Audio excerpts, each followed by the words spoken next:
शरणागत दीनाथं परित्राणं परायणे सर्वसाते घरे देवी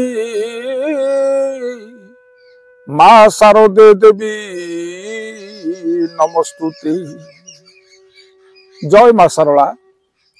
आजिकार नीतिवाणी आरंभ करने पूर्व मोर परिचय उपरे जानी रखि थांतु।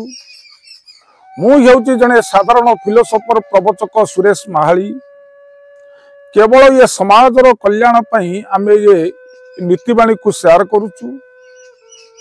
आपण मानकु जदि मो नीतिवाणी भल लगुथुबो आपण माने गोटे लाइक करी सब्सक्राइब कर दियंतु।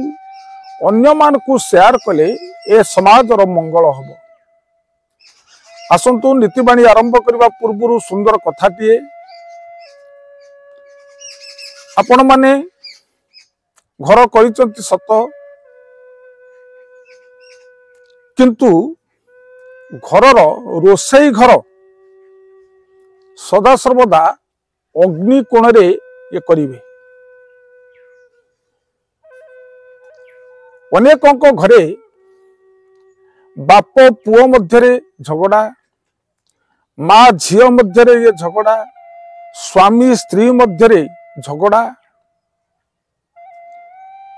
यार ये कारण हेउची जो घरे रोसई घर अग्नि कोण रे न होइथिबो से घरे एई भली अशांतर वातावरण खेले। सदा सर्वदा से घर भितरे कलह लगी रहे। कलह केतेबेले ये छिड़े नहीं। केवल घर भितरे ये कलह सेतिक नुहे, आपणकर मनस्ताप सदा सर्वदा खराब रहिबो। माली मकदमा ठारू केस पर्यंत मध्य भी लगी रहे। जदि आपण माने रोसई घर अन्य कौ दिगरे ये करिसंती, आपण तार प्रतिकार बाट हेउची सेई रोसई घरे गोटे लाल बतीर बॉल टे लगांतु। जीरो पावर लाल बत्ती टीए जदि सेई रोसई घरे सकाळ ठारू रात्रि पर्यंत जला हुए, से घर अशांति आस्ते आस्ते आस्ते आस्ते दूरीभूत हुए।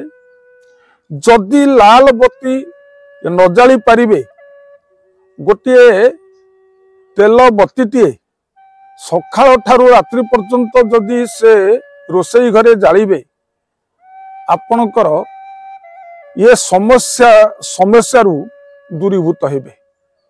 आपणक घरे जो अशांति सृष्टि होउची सेतुरु आपण माने ये निवृत्त रहिबे, यह सत्य। जदि मोर एई नीतिवाणी आपण मानकु भल लागिथिबो बा श्रवण करिथिबे, आपणक जीवन धन्य भी हेजिबो। आजिकार अनुचिंता घर आगरे जदि निंब गछटी थाए आपणक पई शुभदायक। घर आगरे जदि निंब गछ थाए आपणक पई हेउची यह शुभदायक। एतिकी कही मोर नीतिवाणी अनुचिंता को परिसमाप्त करुची। यह प्रणाम। जय जगन्नाथ।